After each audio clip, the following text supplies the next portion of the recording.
Welcome to my channel easy learning accounts. आज की इस वीडियो में हम दो चीजों को पढ़ेंगे।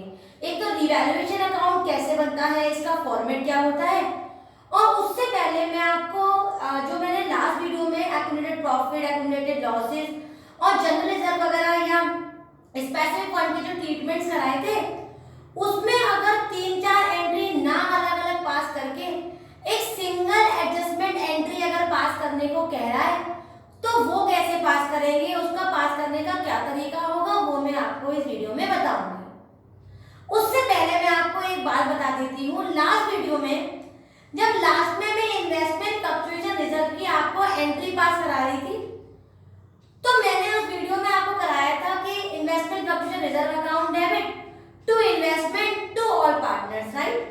और मैंने ब्रैकेट में भी लिखा था कि कॉस्ट प्राइस में से मार्केट प्राइस को माइनस कर देते हैं।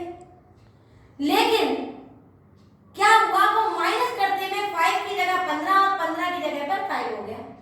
तो ये गलती आप बिल्कुल ना करें। एक बार जरा उस चीज को देख लीजिए।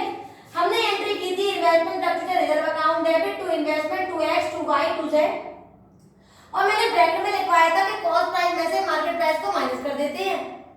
और कॉस्ट प्राइस हमारे पास 1 लाख थी और मार्केट प्राइस था 95, तो उसको माइनस करके बेटा 5 आएगा और फिर 15,000 5:3:2 में बच जाएगा, जो कि हमारा ओल्ड रेशियो है। तो ये गलती जो मैंने कर दी वो आप ना करें और इस चीज को ठीक कर लें। क्लियर है? ठीक कर लेंगे, बहुत बढ़िया। अब आगे बढ़ते हैं और आज की वीडियो पे जरा ध्यान देते हैं। आज का हमारा जो पॉइंट है, उसके ये जो क्वेश्चन मैं कराऊंगी उसका बेस्ड जो पॉइंट बताऊंगी वो एग्जाम में हमें अक्सर आता हुआ दिखता है 3 मार्क्स में, जिसमें वो कहता है कि एक्यूमुलेटेड प्रॉफिट है, लॉस है या स्पेसिफिक फंड है, व्हाटएवर उसकी इंफॉर्मेशन गिवन होगी, और वो कहेगा इसकी सिंगल एडजस्टमेंट एंट्री पास करो। तो इसकी हेडिंग देख लेते हैं। इसकी हेडिंग है adjustment of reserves, accumulated profit and losses. अगर जनरल रिजर्व है, accumulated profit reserve fund P&L है, accumulated losses advertisement suspend deferred revenue P&L है। ऐसे आइटम्स हमें क्वेश्चन में इकट्ठे दिए हुए हैं और ये नहीं कह रहा है इसकी जनरल एंट्री पास करिए। जनरल एंट्री कहेगा तो हमें तो सारी एंट्री पता है। एक्यूमुलेटेड प्रॉफिट की मुझे पता है, general reserve fund P&L to all partners, loss की पता है all partner to deferred revenue advertisement suspense to P&L, workman compensation reserve investment fluctuation reserve to all partners, right. लेकिन इन सब की एक सिंगल एंट्री पास करने को कह रहा है बेटा, तो हमें एक सिंगल एडजस्टमेंट एंट्री से ही आंसर दिखाना होगा। तो मैंने कुछ बोर्ड पे स्टेप लिख लिए हैं। पहले तो आप इस स्टेप को समझ लीजिए वो कैसे कैसे है। तो पहला स्टेप क्या है बेटा, calculate the net effect of all the values, चाहे वो रिजर्व की हो, एक्यूमुलेटेड प्रॉफिट की हो, लॉसेस की हो। मतलब जो प्रॉफिट है उन्हें ऐड कर देंगे और जो लॉसेस है उन्हें माइनस। फॉर एग्जांपल, अगर क्वेश्चन में जनरल रिजर्व दे रखा है 70,000, रिजर्व फंड दे रखा है 30,000 और बेटा P&L का डेबिट बैलेंस दे रखा है बेटा 50,000, राइट। तो दो प्रॉफिट है, मतलब 70,000 और 30,000 कितने हो गए बेटा, 1 लाख। और लॉस कितना है 50,000 का, तो हमने 1 लाख में से 50,000 माइनस किया तो वैल्यू कितनी आई, बेटा 1 लाख में से 50,000 की वैल्यू कितनी आई, 50,000। तो ये जो 50,000 की जो मेरी वैल्यू होगी, ये वैल्यू कहलाएगी नेट इफेक्ट। मतलब मैंने प्रॉफिट को ऐड कर लिया और लॉसेस को माइनस, तो जो वैल्यू है सिंगल आएगी उसे कहते हैं नेट वैल्यू। क्लियर है अच्छी तरह? सेकंड स्टेप में हमारा calculate the sacrificing ratio and gaining ratio, जो हमने सबसे पहली वीडियो में सीखा था कि ओल्ड रेशियो में से न्यू रेशियो को माइनस कर देते हैं। तो हमारे पास अगर पॉजिटिव में वैल्यू आ रही है तो सैक्रिफाइस है और नेगेटिव में आ रही है तो it's a gain. Second step में हम वो निकाल लेंगे, राइट, ओल्ड रेशियो और न्यू रेशियो को कंपेयर करके। थर्ड स्टेप में कैलकुलेट शेयर ऑफ, पहला गेनिंग पार्टनर का शेयर कैसे निकालेंगे, जो हमारी नेट इफेक्ट की वैल्यू है इनटू गेनिंग रेशियो, और सैक्रिफाइसिंग पार्टनर का निकालेंगे नेट इफेक्ट की जो वैल्यू है इनटू सैक्रिफाइसिंग रेशियो। तो एक सिंगल हमारे पास वैल्यू आ जाएगी। क्लियर है बेटा? उस वैल्यू के बाद, वैल्यू लाने के बाद हम एंट्री पास करेंगे gaining partner capital account debit to sacrificing partner capital account. शायद ये बात इन स्टेप से पूरी तरह समझ में ना आई हो, तो हम एक क्वेश्चन करेंगे इससे बेस, ताकि अच्छी तरह आप इसको समझ लें। इसको बहुत ध्यान से करना बेटा, ये 2 से 3 नंबर का क्वेश्चन हमें कई बार दिखा है और दिख सकता है। क्लियर है? इस बार 2019 के पेपर में नजर नहीं आया है, 20 के पेपर में, तो मे भी ये हमें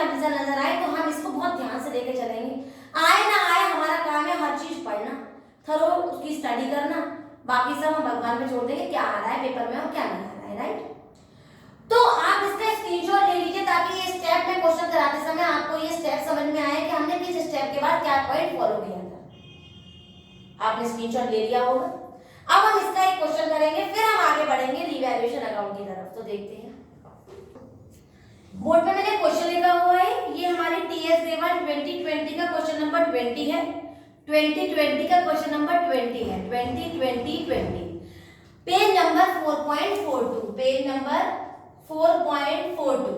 ठीक है बेटा, मैं रीड करती हूँ, आप लोग बोर्ड पे देखिए। XYZ are partner sharing the profit in the ratio of 5:2। Further they decided to share the profit in the ratio of 2:3:5, जो कि हमारा न्यू रेशियो है। जो एक्स्ट्रा इंफॉर्मेशन हमें गिवन है वो है बेटा जनरल रिजर्व है हमारा 6000, पीएनएल का क्रेडिट है 24,000, एडवर्टाइजमेंट सस्पेंस है 12,000 और कह रहे हैं सिंगल एडजस्टमेंट एंट्री पास करो। तो इसमें 19 स्टेप को जब हम फॉलो करेंगे तो किस तरह से क्वेश्चन करेंगे देखिएगा। आप लोग दोबारा से जो आपने स्क्रीनशॉट लिया है उस पर ध्यान दीजिए। तो स्टेप 1 में लिखा हुआ है, फर्स्टली हमें क्या कैलकुलेट करना है, नेट इफेक्ट, मतलब नेट वैल्यू लेकर आनी है। मतलब जितने भी हमें वैल्यूज दिए उनकी एक सिंगल नेट वैल्यू निकालनी है। और मैंने आपसे कहा था प्रॉफिट को ऐड कर लेते हैं और कोई भी लॉसेस के आइटम है तो उसे माइनस कर लेंगे तो नेट वैल्यू आ जाएगी, राइट। तो प्रॉफिट में मेरे पास 6000 दे रखा है बेटा। पीएनएल का क्रेडिट, पीएनएल क्रेडिट माने क्या होता है बेटा, एक्यूमुलेटेड प्रॉफिट। तो एक्यूमुलेटेड प्रॉफिट में 24,000 में ऐड करूंगी तो ये भी हमारा ऐड का आइटम आ गया। तो ऐड के आइटम हो गए बेटा हमारे 30,000, राइट। और लॉस में हमें दे रखा है एडवर्टाइजमेंट सस्पेंस, तो वो दे रखा है हमें 12,000। तो यहाँ हमने रिजर्व ऐड किया था, यहाँ पीएनएल का क्रेडिट ऐड किया था और ये जो हमारी वैल्यू आई थी इसमें हमने लेस कर दिया एडवर्टाइजमेंट सस्पेंस और हमारी वैल्यू आ गई बेटा 18,000, राइट। यहाँ तक हमें समझ में आ गया या नहीं आया। तो यहाँ पर मैंने फर्स्ट स्टेप फॉलो किया जहाँ मैंने नेट इफेक्ट निकाल लिया, राइट। सेकंड स्टेप में अगर आप ध्यान दें तो मैंने आपसे कहा था सेकंड स्टेप में हमें सैक्रिफाइसिंग और गेनिंग की रेशियो निकालनी है, जो हमने सबसे पहले वाला इस चैप्टर की वीडियो में सीखी थी कि ओल्ड रेशियो में से न्यू रेशियो को माइनस कर दो तो ईच पार्टनर का एसआर और जीआर निकल जाता है, राइट। तो मैं इसको एक जगह लिख देती हूँ कि मैंने नेट इफेक्ट कितना निकाला बेटा, मैंने नेट इफेक्ट मतलब या फिर नेट वैल्यू कितनी निकाली है क्वेश्चन नंबर 20 की 18,000, राइट। मैंने अभी आपको निकालना सिखा दिया था, राइट बेटा। अब मेरे पास ओल्ड रेशियो कितना है 5:3:2, मतलब 5/10, 3/10 और 2/10। और न्यू रेशियो दे रखा है 2:3:5, मतलब 2/10, 3/10 और 5/10। क्लियर है बेटा। अब मैं इंडिविजुअली एक एक पार्टनर का एसआर और जीआर निकालूंगी। एक्स का SR equal to old ratio minus new ratio equal to 3/10। Clear है बेटा, कोई प्रॉब्लम, इजी लग रहा है।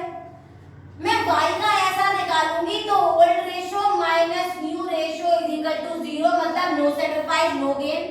क्लियर है। और मैं जब z का एसआर निकालूंगी तो 2/10 minus 5/10 is equal to minus 3/10, that is it's again. तो एक गेन निकल आया मेरा z का और सैक्रिफाइस निकल आया x का। क्लियर है, सेकंड स्टेप क्लियर हो गया। थर्ड स्टेप में मैंने आपसे कहा था कि वैल्यू निकालने के लिए नेट इफेक्ट को कंसर्न्ड रेशियो से मल्टीप्लाई कर दीजिए।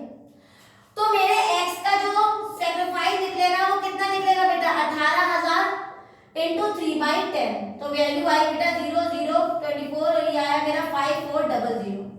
इसी तरह से y का ऐसा निकालेंगे तो 0 निकलेगा और z का ऐसा निकालेंगे तो बेटा वो भी 5400 आएगा, लेकिन इट्स अगेन क्योंकि वैल्यू माइनस की आई है। और लास्ट स्टेप था कि सिंगल एडजस्टमेंट एंट्री पार्ट्स कर दो, gaining partners capital account, debit to sacrificing partner capital account. तो बेटा गेनिंग पार्टनर कौन निकला है, z, एग्जैक्टली। तो एंट्री बनेगी z कैपिटल अकाउंट डेबिट। और सैक्रिफाइसिंग पार्टनर कौन निकला है बेटा x to x capital account. और बेटा हमने वैल्यू कितनी निकाली 5400, 5400 नरेशन होगा बीइंग एडजस्टमेंट एंट्री पास। एक बार और रीचेक कर लेते हैं। मैंने ओल्ड रेशियो दिया है, न्यू रेशियो क्वेश्चन में ऑलरेडी गिवन है, जीआर पीएनएल का एडवर्टाइजमेंट सस्पेंस 3 वैल्यू दी हैं और सिंगल एडजस्टमेंट एंट्री पास करने को कह रहे हैं। मैंने सिंगल एडजस्टमेंट एंट्री की जो स्टेप बताई थी उसको फॉलो किया। पहले मैंने नेट वैल्यू निकाल ली, दोनों प्लस प्लस की वैल्यू को ऐड करके लॉस की वैल्यू को माइनस कर दिया। 18,000 की वैल्यू आई, मैंने ओल्ड और न्यू रेशियो को कंपेयर किया तो एक x का सैक्रिफाइस आया, y का 0 मतलब कुछ ना गेन ना प्रॉफिट, और z का हो गया हमारा gain. Gaining partner capital account, debit sacrificing partner capital account मेरी एंट्री हो गई। और अमाउंट निकालने के लिए मैंने 18,000 का 3/10 करा, 0 से 0 गया, 0 0 to 24 का 4 कर दिया है 25400 और 5400 की वैल्यू आई और मैंने एंट्री पास कर दी। आपको क्लियर हो गया होगा। इसको रिवाइज करिए, क्वेश्चन सॉल्व करिए, इस तरह के और भी क्वेश्चन सॉल्व करिए। अब आगे बढ़ते हैं हम रिवैल्यूएशन अकाउंट की तरफ। तो देखते हैं रिवैल्यूएशन अकाउंट पढ़ेंगे। रिवैल्यूएशन अकाउंट नाम से ही लग रहा है कि किसी भी वैल्यू का चेंज हो जाना। मान लो मैंने कोई भी संपत्ति 1 लाख रुपए की परचेज की, जब हमने सोचा कि जो प्रॉफिट शेयरिंग हम अभी आपस में बांट रहे हैं उसको चेंज करके दूसरा प्रॉफिट आपस में शेयर करेंगे, तो इस बीच क्या हुआ बेटा, कभी भी कोई एसेट्स की वैल्यू बढ़ भी सकती है, इस बीच वैल्यू घट भी सकती है। तो अगर एसेट्स की वैल्यू बढ़ गई तो फायदा हो जाता है और लॉस कम हो गई तो लॉस हो जाता है। इसको शो करने के लिए हम एक अकाउंट बनाते हैं जिसका नाम होता है रिवैल्यूएशन अकाउंट। पहले हम इसकी डेफिनेशन देखते हैं, इसका मीनिंग देखते हैं, फिर इसके फॉर्मेट पे आगे बढ़ेंगे। तो रिवैल्यूएशन अकाउंट क्या होता है? When the profit sharing changes, जब आपस में पार्टनर्स जो उनके प्रॉफिट शेयरिंग जैसे पहले था 5:3:2 तीन पार्टनर्स का, चेंज होके हो गया 2:3:5, तो आपस में उन्होंने फर्दर उस प्रॉफिट को चेंज कर लिया। द एसेट्स आर रीवैल्यूड, तो कोई भी जो पार्टनर्स के बीच में एसेट्स थी वो बदल के बढ़ भी सकती है, घट भी सकती है। And the liabilities are reassessed, जो कर्जे होते हैं वो भी बढ़ भी सकते हैं, बढ़ भी जाते हैं, घट भी जाते हैं। And the gain is credited, तो जो भी ऐसे एसेट्स बढ़ गए, लायबिलिटी बेटा कम हो गई, तो ये फर्म का फायदा हो जाता है और नॉमिनल रूल से क्रेडिट साइड आता है। और अगर कोई भी लॉसेस होते हैं, जैसे लायबिलिटी बढ़ गई, एसेट्स घट गए तो घाटा हो गया, तो नॉमिनल रूल से डेबिट साइड आ जाता है according to the nominal rule in revaluation account. तो ज्यादा थ्योरी पे नहीं जाएंगे, मैंने पहले भी कहा था कुछ ऐसे पॉइंट्स है पार्टनरशिप में जिसमें हमें ज्यादा थ्योरेटिकल नहीं जाना है, केवल कॉन्सेप्ट समझना है और उससे बेस कैसे उसको एंट्री करना है, एंटर करना है, उसको ट्रीट कैसे करना है, हमें बस ये सीखना है। तो बस ज्यादा मत सीखो, बस ये जानो कि when one profit sharing changes to the another profit sharing ratio in the chapter change in profit sharing ratio, इस टाइम बीच जब ओल्ड रेशियो में पार्टनर्स जो पहले एसेट्स भुगत रहा था, जो लायबिलिटीज पहले भुगत रहा था, उसमें जो चेंजेस आए, उसमें अगर कोई एसेट्स बढ़ी है, लायबिलिटी घटी है, तो एकदम से फर्म का फायदा हो गया, और एसेट्स घट गई और लायबिलिटी बढ़ गई तो फर्म का नुकसान हो गया। तो इसी लॉसेस और प्रॉफिट्स को दिखाने के लिए, एसेट्स और लायबिलिटी के चेंजेस को दिखाने के लिए हम एक अकाउंट बनाते हैं जो कि पार्टनर्स कैपिटल अकाउंट से पहले बनता है, उसे कहते हैं बेटा रिवैल्यूएशन अकाउंट। क्या कहते हैं उसको? Revaluation account, right. अब मैं इसका फॉर्मेट बता रही हूँ, फॉर्मेट को ध्यान से समझना क्योंकि नेक्स्ट क्लास में इससे बेस्ड क्वेश्चन कराऊंगी, और अगर आपको ये फॉर्मेट की तरह नहीं आया तो आप एक भी क्वेश्चन नहीं कर पाएंगे। जब ये नहीं कर पाएंगे तो इसका बैलेंस पार्टनर कैपिटल अकाउंट में सही नहीं उतार पाएंगे, तो फिर बैलेंस शीट नहीं सही बना पाएंगे और नंबर 0 मिलेंगे। क्लियर है बेटा? तो रिवैल्यूएशन अकाउंट का फॉर्मेट इस तरह से है, जरा ध्यान से देखिए। रिवैल्यूएशन अकाउंट हमने ऊपर लिख दिया, यहाँ लिखा पर्टिकुलर अमाउंट क्रेडिट साइड और डेबिट साइड। क्लियर है? इजी है, कोई प्रॉब्लम नहीं।